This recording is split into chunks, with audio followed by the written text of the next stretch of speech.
충청남도 예산에 가면 사람들한테 아주 인기가 있는 카페가 하나 있다고 합니다.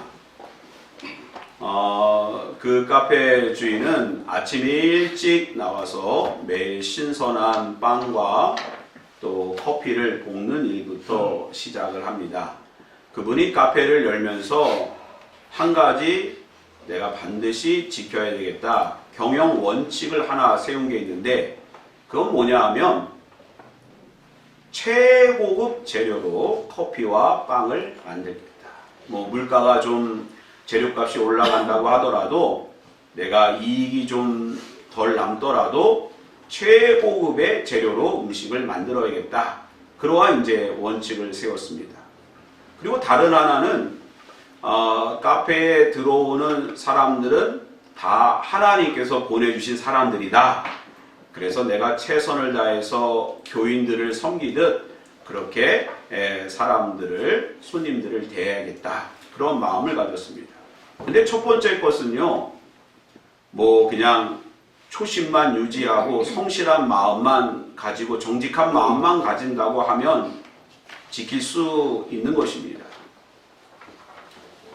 최고급의 그러한 커피와 또 이렇게 빵의 재료들을 사다가 끊임없이 손님들을 잘 대접했습니다. 근데 문제는 두 번째입니다. 사람을 대하기가 너무 어려운 거예요. 어떤 사람은 수준 이상의 그런 손님들이 찾아와서 오히려 그 카페 사장을 위로하고 수고한다고 너무너무 맛있다고 이렇게 사람 대하기가 어렵습니다. 너무너무 수고한다고 이렇게 또 오히려 위로를 하고 가시는 분들이 있는가 하면, 어떤 분들은요 그렇게 맛있게 아주 비싼 커피와 빵을 제공함에도 뭐 이렇게 맛이 없냐, 뭐 이렇게 커피가 쓰냐, 아니 커피가 쓰지 뭐 답니까? 오히려 주인의 마음을 다 헤집어 놓고 그렇게 가는 사람들이 있습니다. 그럼에도 불구하고 자신의 그러한 경영 원칙을 내가 반드시 지켜야겠다. 내가 하나님의 사람으로서 하나님 백성답게 그렇게 끝까지 내가 지키리라. 이런 마음을 가지니까 그 주인의 마음을 사람들이 알아주고 전국에서 그 카페를 찾는 거예요. 그리고 심지어 뭐 별거 아닌데 그 카페 주인이 커피를 재료를 가지고 가서 직접 테이블에 가서 이렇게 커피를 내려주고 맛있는 빵을 대접하는데, 그리고 이제 뭐 커피가 이렇게 산미가 있고요, 이 빵은 이런 재료로 만들었고요, 이런 거에 대해서 설명하는데 막 그냥 눈물을, 그냥 그 설명 듣는데 눈물을 이렇게 막 흘리는 거예요. 그래서 왜 그런가 했더니요, 그분이, 손님이 어디에 가서도 그런 대접을 받아본 적이 없다. 자신이 존귀한 사람이라고 하는 그런 대접을 받으니까 그 마음에 가지고 있었던 상처와 또 잠시나마 무거운 짐들을 벗고 쉼을 얻는다는 거예요. 그리고 사람들이 이야기하기를 그 카페는 마치 고향과 같다. 그러나 사실 그 카페 주인은 제가 보니까 고향이 아니라 작은 교회를 만들고 있다. 그런 생각을 하게 됩니다. 여러분, 우리도 고향에 가면 마음이 편해지죠. 저도 서울에 살다가 양평으로 내려가서 양수대교만 건너기만 하더라도요, 벌써 마음이 편안해지고 무장해제되고, 거기다가 어머니께서 끓여주는 김치찌개 하나만 먹으면 모든 걱정과 또 무거운 짐을 벗고 다시 힘이 나는 그러한 경험들을 참 많이 했습니다. 사람들에게 쉼은 너무나 중요한 것입니다. 여러분들도 오늘 예배 가운데 교회에서 하나님 주시는 쉼과 평안을 누리는 우리 모두가 되시기를 주님의 이름으로 축원드립니다. 이런 유머가 있어요. 어떤 성악가가 노래를 부르다가 죽었다는 것입니다. 그래서 경찰관이 왜 죽었는가 조사를 해보니까 악보에 쉼표가 없었더라고요. 여러분, 쉼표도 악보의 중요한 요소입니다. 근데 어떤 사람이 그런 얘기를 합니다. 악보뿐만 아니라 문장에도 쉼표가 있어야 된다. 그러니까 책을 읽을 때 쉼표가 있어야 그 중요한 쉼이 있고 또 읽어나갈 수 있다. 근데 가만히 보면 악보도 그렇고 문장도 그렇고 우리 인생에도 쉼표가 있어요. 하나님은 우리가 열심히 일하게 만드셨고 또 하나님께서 주시는 안식 가운데 쉼을 얻기를 바라신 것입니다. 그래서 우리는 이 세상을 살아가면서 정신적으로, 육체적으로, 영적으로 얻는 스트레스, 그 가운데 오는 짐을 잘 벗어버리고 다시 힘을 얻고 표대를 향하여 다시 나아갈 수 있는 그런 지혜가 필요한 것입니다. 얼마 전에 신학교에서 함께 공부하던 목사님을 뵀는데요. 그분이 담임 목사를 한 경험은 저보다 더 있더라고요. 저보다 더 일찍 담임 목사로 그렇게 목회를 시작했더라고요. 그런데 목회를 하면서 원로 목사님하고 또 장로님하고 또 새로 부임한 그곳에서 목회할 때 너무너무 언젠가 힘들어서 이 사직서를 이 마음에 늘 품고 이렇게 주머니에 넣고 언제 이렇게 사표를 낼까? 언제 교회를 그만둔다고 할까? 이런 마음으로 너무너무 힘들고 다운되고 그렇게 무거운 짐, 영적인 그러한 목회의 짐을 지고 있었다는 것입니다. 근데 그분의 고향이 어딘가 봤더니요. 강원도 평창이에요. 그래서 어느 날은 너무 힘들어서 고향에 가서 내가 쉼을 얻겠다 하고 그 어머니가 계시는 부모님이 있고 형제가 있는 강원도 평창에 가서 그 대청마루에서 이렇게 앉아 있으니까 동생이 그 모습이 뭐 측은했는지 형님 이렇게 집에서만 있지 마시고 저기 가서 얼음 낚시, 송어 낚시 좀 하세요. 하고 이제 그리로 등을 떠밀어서 송어 낚시를 하게 됩니다. 뭐 평생 낚시를 해봤어야죠. 얼음 구멍에다가 이제 낚시를 놓고 하는데 한 마리도 잡지 못했습니다. 그러다가 다른 사람들은 서울에서 오고 대전에서 오고 저 멀리 부산에서도 오니까 일찍이 이제 자리를 뜨잖아요. 그러면서 어떤 분이 선생님 여기서 이렇게 잡지 말고 여기서 한번 해보세요 하고 미끼도 주고 포인트도 자신의 것을 양보하고 그렇게 가버렸습니다. 거기에 넣는 순간 송어가 그냥 막 잡히는 거예요. 시간 가는지도 모르고 그 송어의 그러한 송어잡이를 한 것입니다. 그 가운데 다른 모든 걱정과 스트레스와 이런 걸 다 잊어버리고 송어 낚시에 집중하면서 무거운 짐을 벗을 수 있었다. 그런 얘기를 하더라고요. 그러면서 힘들 때마다 평창에 가서 얼음 낚시했다는 그러한 이야기를 하더라고요. 여러분, 쉼은 태고의 시간이 아닙니다. 우리에게 쉼이라고 하는 것은, 안식이라고 하는 것은 우리가 다시 재충전하며 초심을 회복하는 시간이며 목표를 다시 수정하는 시간이며 우리가 정신적으로, 육체적으로, 영적으로 갖는 모든 짐을 내려놓는 시간입니다. 오늘 본문에서 28절 주님께서 뭐라고 하고 계십니까? 함께 읽겠습니다. 시작! 수고하고 무거운 짐진 자들아 다 내게로 오라. 내가 너희를 쉬게 하리라. 짐을 지다 라고 하는 것은 헬라어로 페포르티스메노이라고 하는 단어인데 이게요 그 단어를 분석해 보면 현재 완료 수동 분사형입니다. 그러니까 분사라고 하는 것은 끊임없이 계속 이어진다는 거고 중요한 것은 이게 수동태라는 거예요. 수동이라고 하는 것은 내가 짐을 진 것이 아니고 내가 무거운 짐을 어깨에다 맨 것이 아니라 누군가는 그 짐을 짊어지게 한 거예요. 그럼 누가 그랬느냐? 당시에 예수님께서 이 땅에 오셨을 때 그곳에 살고 있는 유대인들 많은 사람들의 어깨에 영적인, 정신적인, 육체적인 스트레스를 줘서 그렇게 무거운 짐을 지게 한 사람이 누구인가? 바로 서기관과 바리새인들. 그들이 어떻게 그렇게 짐을 지게 했는가?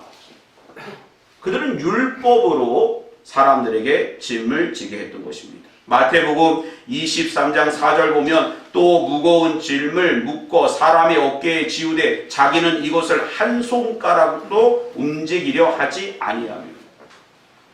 그러니까 자신들은 하나도 짐을 지지 않고 사람들에게, 무리들에게, 백성들에게 율법의 짐을, 무거운 짐을 지게 했다는 것입니다. 율법으로 토라를 보면, 모세오경을 보면 613가지의 그러한 규칙들이 있습니다. 율법사항 지켜야 될 규범들이 있어요. 근데 그것만 지키게 하는 것이 아니라 그것을 잘 지키도록 세부 규칙들을 또 정해가지고 그것을 철저히 지키냐 안 지키냐, 하나님은 안식일만 지키게 했는데 그들은 어떻게 했느냐, 안식일날 몇 보 이상은 걷지도 마라, 안식일에는 또 불을 펴지도 마라, 안식일에는 또 뭐 어디 가지도 마라, 몇 미터를 벗어나지도 마라, 이런 세부 규칙을 더 정해서 사람들에게 무거운 짐을 지게 한 것입니다.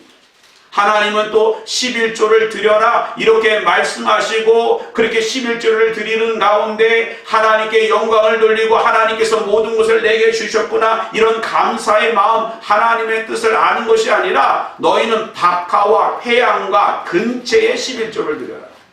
여러분, 이게 뭐예요? 박하와 회양이 뭡니까? 조미료예요. 향신료예요.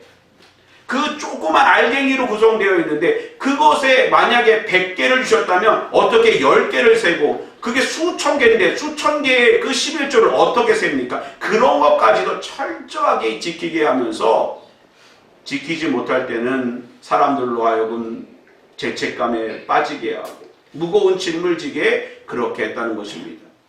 그렇게 하면서도 자신들은 하나도 그 율법의 짐을 지지 않고 외식하며 거짓으로 하나님 앞에 구하며, 하나님을 사랑한다고 말하지만 입술은 너무나도 하나님에게도, 입술로는 하나님을 사랑하지만 마음은 하나님께 너무 먼 그러한 삶을 살았던 것입니다. 그것뿐만 아니라 이러한 율법으로 그들이 짐을 지지 못했을 때는 마귀가 그 틈을 노리는 거예요. 그래서 죄의 짐을 거기다가 얹히는 거예요.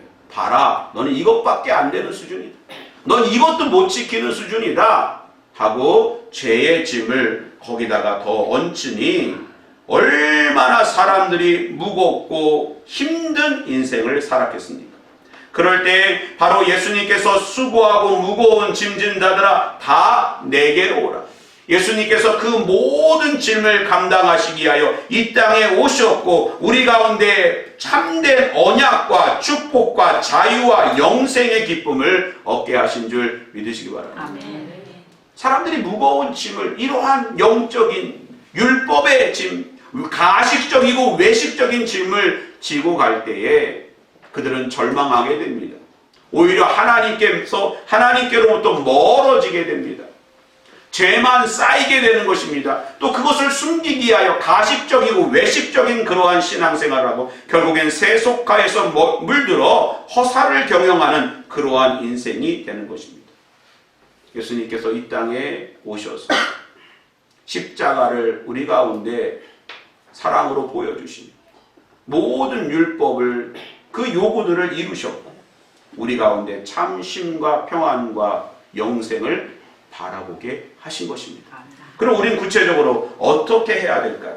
자, 25절 말씀 같이 한번 읽어보겠습니다. 시작. 그때에 예수께서 대답하여 이르시되 천지의 주제이신 아버지여, 이것을 지혜롭고 슬기 있는 자들에게는 숨기시고 어린 아이들에게는 나타내심을 감사하나이다. 여러분, 오늘 본문에서요, 수고하고 무거운 짐을 벗어버리는 사람과 그렇지 못한 사람을 소개하고 있어요.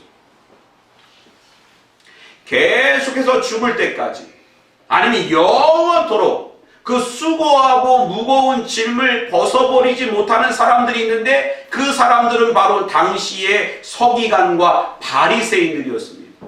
왜 그러느냐? 그들은 스스로 지혜가 있다고 자랑한 것입니다. 스스로 자신들은 그 죄의 짐을, 율법의 짐을 벗어버릴 수 있고 자신들의 의로 하나님의 나라에 들어갈 수 있다고 그러한 착각 가운데 스스로 똑똑하다고 생각하기 때문에 그 짐을 벗어버릴 수가 없는 것입니다. 고린도전서 1장 21절 보면 하나님의 지혜에 있어서는 이 세상이 자기 지혜로 하나님을 알지 못하므로 하나님께서 전도에 미련한 것으로 믿는 자들을 구원하시기를 기뻐하셨도다. 그럼 누가 이 무거운 짐을 벗어버릴 수 있느냐? 오늘 말씀에 나옵니다. 어린 아이들입니다. 이 어린 아이들은 젖먹이 아이들이에요. 젖먹이 아이들은, 어린 아이들은 교만하지 않습니다. 스스로 지혜 있다고 여기지 않습니다. 철저히 어머니를 신뢰하고 어머니를 바라보고 의지하고 믿고 따르는 것입니다. 우리도 마찬가지로 우리 스스로가 죄의 짐에 이 무거운 영적인 스트레스의 짐을 해결할 수 있는 것이 아니라 오직 하나님만이 해주실 수 있습니다. 오직 하나님만이 이 무거운 짐을 벗어버릴 수 있고 하나님만이 우리를 가볍게 우리를 하나님 나라로 인도하실 수 있습니다. 이러한 겸손이 우리를 구원하는 것입니다. 하나님 앞에 교만 떨 것이 없어요. 여러분, 우리가 아무리 많이 배우고 아무리 지혜가 있어도 하나님의 지혜 앞에 자랑할 것이 없습니다. 솔로몬은 왕으로 등극하면서 기브온 산당에 올라가서 1000번제를 드립니다. 소 1000마리를 하나님 앞에 제사하고 기도합니다. 하나님께 구합니다. 무엇을 구했습니까? 지혜를 구했어요. 지혜로운 마음을 구했습니다. 듣는 마음을 구했어요. 여러분 생각해 보세요. 솔로몬이 정말 미련한 사람이었을까요? 솔로몬은 학식이 없었고 왕으로서의 자질도 부족했고 왕으로서의 역량이 없는 그러한 사람이었을까요? 정말 자격 없는 사람을 하나님이 다윗의 그 위를 이어서 솔로몬을 왕으로 세우셨을까요? 저는 그렇게 안 봅니다. 솔로몬은 이미 왕으로서 퍼펙트했다. 하나님이 왕으로서 수년 동안, 오랜 세월 동안 그에게 학식을 넣어주었고 또 이스라엘을 다스릴 수 있는 그러한 역량과 능력과 모든 것을 완비시킨 것입니다. 그런데 왜 솔로몬은 하나님께 지혜를 구하고 있습니까? 아무리 지혜롭고 역량이 있어도 하나님의 지혜 앞에 자랑할 것이 없기 때문에 겸손히 하나님께 나아간 것입니다. 그러므로 그 나라와 백성과 이스라엘을 다스리는 무거운 짐을 벗어버리고 하나님께 지혜를 구하며 가장 전무후무한 하나님의 영광을 맛보는 그러한 왕이 될 수 있었던 것입니다. 사랑하는 성도 여러분, 우리가 짊어지고 있는 이 모든 무거운 짐 주님께 내려놓으세요. 하나님만이 이 짐을 벗어버리게 하실 수 있음을 믿으시기 바랍니다. 두 번째로요, 28절 우리가 다시 한번 보겠습니다. 다시 읽습니다. 시작. 수고하고 무거운 짐진 자들아 다 내게로 오라. 내가 너희를 쉬게 하리라. 누구에게로 오라? 주님에게로 나아가라. 가장 지혜로운 사람은 우리가 수고하고 무거운 짐은 우리가 이 세상을 살아가면서 이 땅에 태어나면서부터 짊어지게 되는 것입니다. 육체적으로, 정신적으로, 영적으로 무거운 짐이 날마다 우리에게 무섭도록 다가오고 짊어지게 돼 있는 것입니다. 그러나 우리가 이 가운데 염려할 것이 없는 것은 이 모든 짐을 지고 우리는 예수님에게 나아가면 되는 것입니다. 이 교회 안으로, 이 예배의 자리로, 기도의 자리로 나아가게 되는 것입니다. 저는 하나님께서 아침마다 이런 마음을 주실 때가 많아요. 기도하면 되지. 그 말이 얼마나 힘이 되는지 몰라요. 어떻게 해야 되고, 어떻게 목회해야 되고, 어떻게 또 이렇게 앞으로 나아가야 되고, 또 이 문제는 어떻게 해결해야 되고. 근데 하나님께서 주시는 것은 아주 명료합니다. 기도하면 되지. 누구에게 나아가면 되지? 예수님에게 나아가면 된다는 것입니다. 여러분, 우리는 주님께 나아가는 지혜로운 예배자가 되시기 바랍니다. 사도행전 3장에 보면 나면서부터 걷지 못한 안진뱅이가 소개됩니다. 그는 성전 미문 앞에 앉아 있었다 그랬습니다. 성전 미문은 은과 금으로 도색되어져 있는 23m 높이의 아주 대단한 문입니다. 그 앞에 앉아 있었어요. 은과 금을 구걸하지만 그는 평생 성전으로 들어가 본 적이 없습니다. 너무너무 무거운 인생의 짐을 짊어지고 일어날 수 없어 성전 미문 앞에 앉아서 구걸하는 그 인생입니다. 하나님께서, 주님께서 베드로와 요한을 통하여 예수 그리스도의 이름을 선포합니다. 은과 금은 내게 없거니와 내게 있는 것으로 내게 주노니 곧 나사렛 예수 그리스도의 이름으로 일어나 걸어라. 할렐루야. 아멘. 예수 그리스도의 이름의 권세로 그 사람을 일으켰을 겁니다. 그는 그곳에서 이제 일어나가지고 야, 내가 다리에 힘을 얻었다. 이제 손을 마음껏 사용할 수 있다. 이제 내가 세상에 나가서 더 많은 은을 벌 수 있고 세상에 나가서 내가 더 많은 금을 벌 수 있다. 그 세상을 향해서 달려가지 않고 그는 드디어 성전 문 안으로 미문을 지나서 하나님께 나아가 하나님을 찬양하며 감사하며 영광을 돌리는 것입니다. 사랑하는 성도 여러분, 정말 우리 가운데 이 무거운 짐은 주님에게 나아가고 달려갈 때에 해결될 줄 믿습니다. 아멘. 여러분, 주님은 우리의 선한 목자가 되십니다. 아멘. 도적이 오는 것은 도적질을 하기 위해서 오는 거예요.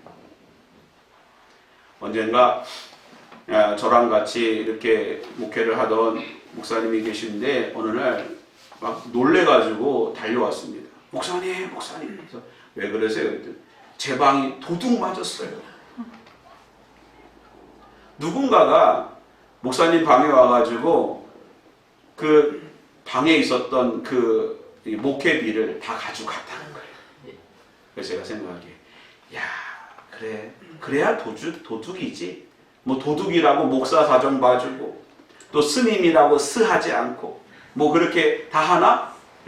도적은 도적인 거예요. 근데 예수님은 선한 목자로 우리 가운데 오신 것입니다.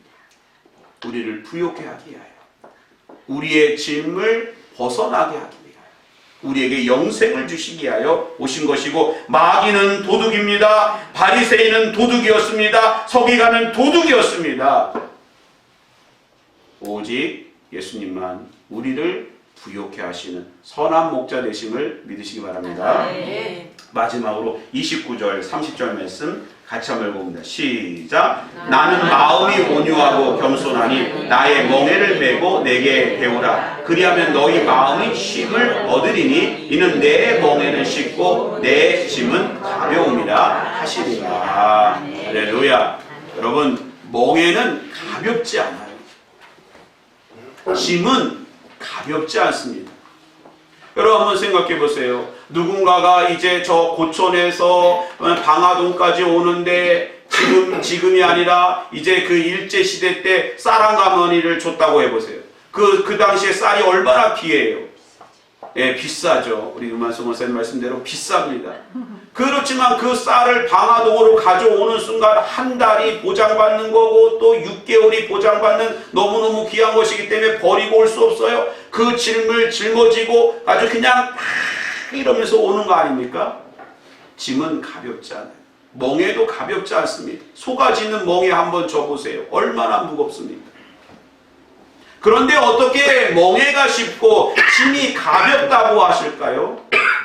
그것은 멍에가 쉬운 것이 아니라 예수님께서 그 멍에를 이미 지셨기 때문에. 이사야 53장 4절 보면 그는 실로 우리의 질고를 지고 우리의 슬픔을 당하였거늘 우리는 생각하기를 그는 징벌을 받아 하나님께 맞으며 고난을 당한다 하였노라. 그가 찔림은 우리의 허물 때문이, 그가 상함은 우리의 죄악 때문이, 그가 징계를 받으면 우리는 평화를 누리고 그가 채찍에 맞음으로 우리는 나음을 받았도다. 예수님께서 멍에를 다 지신 거예요. 그 무거운 짐을 주님께서 이미 다 짊어지신 거예요. 그래서 대속하신 것입니다. 값을 대신 지불하셨어요. 주님은 정말 말로만, 입술로만 고난의 종이 아니라 실로 현실적으로 그 무거운 짐을 우리 대신해서 다 짊어지셨기에 오늘 우리는 주님께서 주시는 그 멍에는 쉽고 가볍다라고 말할 수 있는 것입니다. 오늘 우리는 우리가 가지고 있는 이 무거운 짐, 내가 고민하고 씨름하고 그 가운데 절망하고 외식하고 다시 세속화되는 것이 아니라 모든 것을 주님께 내려놓고 주님과 함께 멍에를 지며 겸손히 동행할 때에 우리가 하나님 나라를 향하여 올곧게 나아가며 날마다 승리와 감사와 기쁨이 넘치게 될 줄 믿습니다. 네. 기도하겠습니다.